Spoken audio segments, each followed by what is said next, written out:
2 Chronicles chapter 25. Amaziah was 25 years old when he became king, and he reigned in Jerusalem for 29 years. His mother's name was Jehoaddan. She was from Jerusalem. He did what was right in the eyes of the Lord, but not wholeheartedly. After the kingdom was firmly in his control, he executed the officials who had murdered his father the king. Yet he did not put their children to death, but acted in accordance with what is written in the law in the book of Moses, where the Lord commanded, "Parents shall not be put to death for their children, nor children be put to death for their parents. Each will die for their own sin." Amaziah called the people of Judah together, and assigned them according to their families to commanders of thousands and commanders of hundreds for all Judah and Benjamin. He then mustered those 20 years old or more, and found that there were 300,000 men fit for military service, able to handle the spear and shield. He also hired 100,000 fighting men from Israel for 100 talents of silver. But a man of God came to him and said, "Your Majesty, these troops from Israel must not march with you, for the Lord is not with Israel, not with any of the people of Ephraim. Even if you go and fight courageously in battle, God will overthrow you before the enemy, for God has the power to help or to overthrow." Amaziah asked the man of God, "But what about the 100 talents I paid for these Israelite troops?" The man of God replied, "The Lord can give you much more than that." So Amaziah dismissed the troops who had come to him from Ephraim and sent them home. They were furious with Judah and left for home in a great rage. Amaziah then marshaled his strength and led his army to the valley of Salt, where he killed 10,000 men of Seir. The army of Judah also captured 10,000 men alive, took them to the top of a cliff, and threw them down, so that all were dashed to pieces. Meanwhile, the troops that Amaziah had sent back and had not allowed to take part in the war raided towns belonging to Judah, from Samaria to Beth-horon. They killed 3,000 people and carried off great quantities of plunder. When Amaziah returned from slaughtering the Edomites, he brought back the gods of the people of Seir. He set them up as his own gods, bowed down to them and burned sacrifices to them. The anger of the Lord burned against Amaziah, and he sent a prophet to him who said, "Why do you consult this people's gods, who could not save their own people from your hand?" While he was still speaking, the king said to him, "Have we appointed you an adviser to the king? Stop! Why be struck down?" So the prophet stopped but said, "I know that God has determined to destroy you, because you have done this and have not listened to my counsel."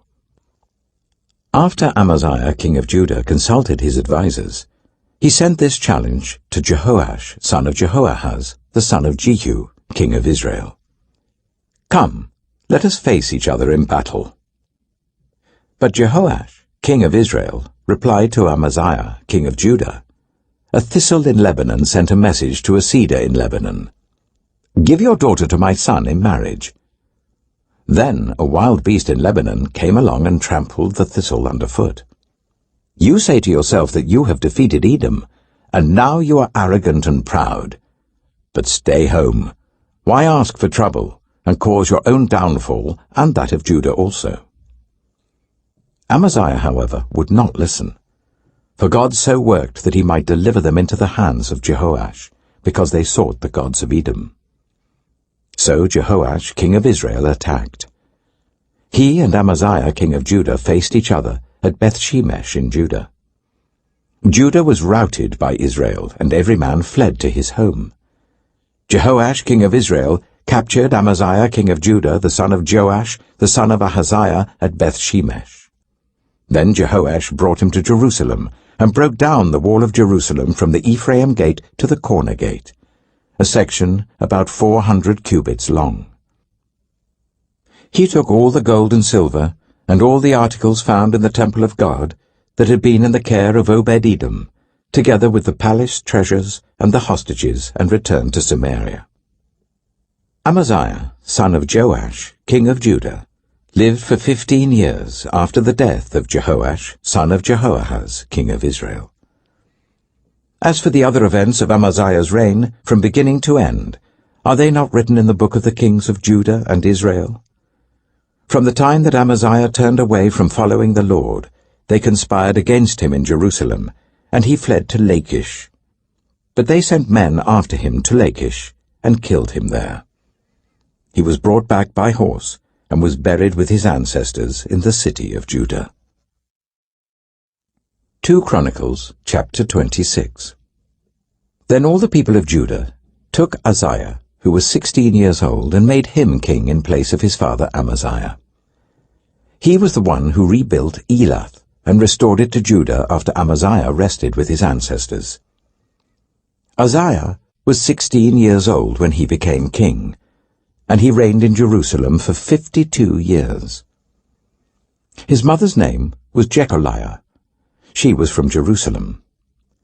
He did what was right in the eyes of the Lord, just as his father Amaziah had done. He sought God during the days of Zechariah, who instructed him in the fear of God. As long as he sought the Lord, God gave him success. He went to war against the Philistines, and broke down the walls of Gath, Jabneh, and Ashdod. He then rebuilt towns near Ashdod and elsewhere among the Philistines. God helped him against the Philistines and against the Arabs who lived in Gur-Baal and against the Meunites. The Ammonites brought tribute to Uzziah, and his fame spread as far as the border of Egypt, because he had become very powerful. Uzziah built towers in Jerusalem at the corner gate, at the valley gate, and at the angle of the wall, and he fortified them. He also built towers in the wilderness and dug many cisterns, because he had much livestock in the foothills and in the plain. He had people working his fields and vineyards in the hills and in the fertile lands, for he loved the soil. Uzziah had a well-trained army, ready to go out by divisions according to their numbers, as mustered by Jeiel, the secretary, and Maaseiah, the officer, under the direction of Hananiah, one of the royal officials. The total number of family leaders over the fighting men was 2,600. Under their command was an army of 307,500 men trained for war, a powerful force to support the king against his enemies. Uzziah provided shields, spears, helmets, coats of armor, bows and slingstones for the entire army. In Jerusalem, he made devices invented for use on the towers and on the corner defenses, so that soldiers could shoot arrows and hurl large stones from the walls. His fame spread far and wide, for he was greatly helped until he became powerful. But after Uzziah became powerful, his pride led to his downfall. He was unfaithful to the Lord his God, and entered the temple of the Lord to burn incense on the altar of incense. Azariah the priest, with 80 other courageous priests of the Lord, followed him in. They confronted King Uzziah, and said, "It is not right for you, Uzziah, to burn incense to the Lord. That is for the priests, the descendants of Aaron, who have been consecrated to burn incense. Leave the sanctuary, for you have been unfaithful, and you will not be honored by the Lord God." Uzziah, who had a censer in his hand ready to burn incense, became angry. While he was raging at the priests in their presence, before the incense altar in the Lord's temple, leprosy broke out on his forehead. When Azariah the chief priest and all the other priests looked at him, they saw that he had leprosy on his forehead, so they hurried him out. Indeed, he himself was eager to leave, because the Lord had afflicted him. King Uzziah had leprosy until the day he died. He lived in a separate house, leprous and excluded from the temple of the Lord. Jotham his son had charge of the palace and governed the people of the land. The other events of Uzziah's reign from beginning to end are recorded by the prophet Isaiah, son of Amoz. Uzziah rested with his ancestors and was buried near them in a cemetery that belonged to the kings, for people said he had leprosy. And Jotham his son succeeded him as king. 2 Chronicles chapter 27. Jotham was 25 years old when he became king, and he reigned in Jerusalem for 16 years. His mother's name was Jerusha, daughter of Zadok. He did what was right in the eyes of the Lord, just as his father Uzziah had done. But unlike him, he did not enter the temple of the Lord. The people, however, continued their corrupt practices. Jotham rebuilt the upper gate of the temple of the Lord and did extensive work on the wall at the hill of Ophel. He built towns in the hill country of Judah and forts and towers in the wooded areas. Jotham waged war against the king of the Ammonites and conquered them. That year the Ammonites paid him 100 talents of silver, 10,000 cors of wheat, and 10,000 cors of barley. The Ammonites brought him the same amount also in the second and third years. Jotham grew powerful because he walked steadfastly before the Lord his God. The other events in Jotham's reign, including all his wars and the other things he did, are written in the book of the kings of Israel and Judah. He was 25 years old when he became king, and he reigned in Jerusalem for 16 years. Jotham rested with his ancestors and was buried in the city of David, and Ahaz, his son, succeeded him as king. 2 Chronicles, chapter 28. Ahaz was 20 years old when he became king, and he reigned in Jerusalem for 16 years. Unlike David his father, he did not do what was right in the eyes of the Lord. He followed the ways of the kings of Israel, and also made idols for worshipping the Baals. He burned sacrifices in the valley of Ben-Hinnom, and sacrificed his children in the fire, engaging in the detestable practices of the nations that the Lord had driven out before the Israelites. He offered sacrifices and burned incense at the high places, on the hilltops, and under every spreading tree. Therefore the Lord his God delivered him into the hands of the king of Aram. The Arameans defeated him and took many of his people as prisoners and brought them to Damascus. He was also given into the hands of the king of Israel, who inflicted heavy casualties on him. In one day, Pekah, son of Remaliah, killed 120,000 soldiers in Judah, because Judah had forsaken the Lord, the God of their ancestors. Zichri, an Ephraimite warrior, killed Maaseiah, the king's son, Azrikam, the officer in charge of the palace, and Elkanah, second to the king. The men of Israel took captive from their fellow Israelites, who were from Judah, 200,000 wives, sons, and daughters. They also took a great deal of plunder which they carried back to Samaria.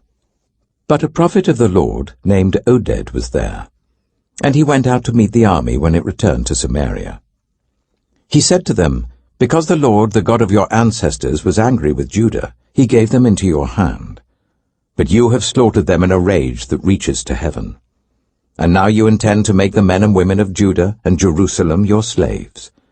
But aren't you also guilty of sins against the Lord your God? Now listen to me.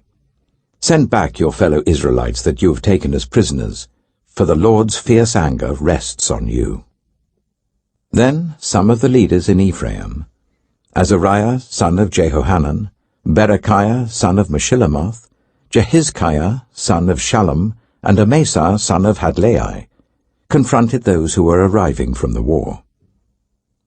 "You must not bring those prisoners here," they said, "or we will be guilty before the Lord. Do you intend to add to our sin and guilt? For our guilt is already great, and his fierce anger rests on Israel." So the soldiers gave up the prisoners and plunder in the presence of the officials and all the assembly. The men designated by name took the prisoners, and from the plunder they clothed all who were naked. They provided them with clothes and sandals, food and drink, and healing balm. All those who were weak they put on donkeys. So they took them back to their fellow Israelites at Jericho, the city of palms, and returned to Samaria. At that time, King Ahaz sent to the kings of Assyria for help.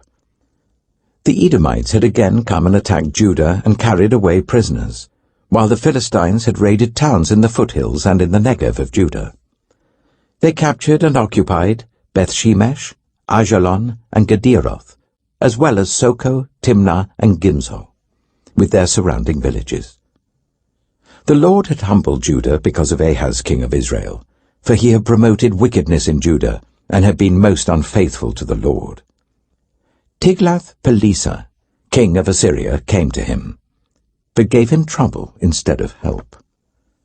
Ahaz took some of the things from the temple of the Lord and from the royal palace and from the officials and presented them to the king of Assyria, but that did not help him. In his time of trouble, King Ahaz became even more unfaithful to the Lord. He offered sacrifices to the gods of Damascus who had defeated him, for he thought, "Since the gods of the kings of Aram have helped them, I will sacrifice to them so that they will help me." But they were his downfall, and the downfall of all Israel. Ahaz gathered together the furnishings from the temple of God and cut them in pieces. He shut the door of the Lord's temple and set up altars at every street corner in Jerusalem. In every town in Judah he built high places to burn sacrifices to other gods and aroused the anger of the Lord, the God of his ancestors. The other events of his reign and all his ways from beginning to end are written in the book of the kings of Judah and Israel. Ahaz rested with his ancestors and was buried in the city of Jerusalem, but he was not placed in the tombs of the kings of Israel. And Hezekiah his son succeeded him as king.